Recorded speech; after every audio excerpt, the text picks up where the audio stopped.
Itu Gibran akhirnya di-prank sebetulnya kan, soal ada permintaan lalu mungkin ada yang nipu segala macam, tapi jelas nggak mungkin Gibran diundang ke tempatnya Zulkifli itu kan. Dari segi itu kita bisa bayangkan Gibran mungkin menunggu dia diundang apa tidak oleh Gen Prabowo, oleh Golkar, dia diundang apa tidak oleh PDIP.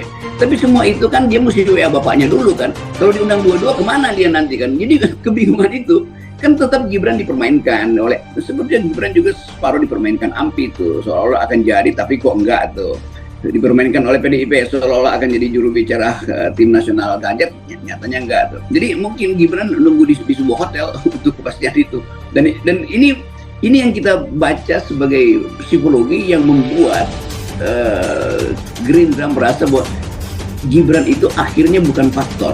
Kalau Gibran faktor, Gibran sendiri yang bilang, oke, saya memilih Pak Prabowo, saya memilih Ibu Megawati. Kan itu intinya kan, kalau dia tokoh yang independen, tapi dia tetap mesti tunggu sinyal dari bapaknya. Sementara bapaknya bingung. Penasihat politik Jokowi kan sekarang tiarap semua tuh, nggak ada kelihatannya pikiran dari ya Pak Luhut pasti nggak mungkin diakses lagi itu. Atau geng yang biasa Muldoko udah nggak tahu dia mau ngomong apa tuh. Jadi Jokowi akhirnya pakai feelingnya sendiri tuh. Dia mungkin bertanya pada Gibran, kamu bagaimana perasaannya? Gibran juga balik bertanya, Bapak sebetulnya saya maunya jadi apa gitu kan? Kira-kira begitu. Ini akibat dari permainan politik yang diasuh oleh isu di antara keluarga sendiri. Banyak dikritik ya. Saya termasuk salah satu yang sulit menerimanya secara akal, secara nalar gitu ya.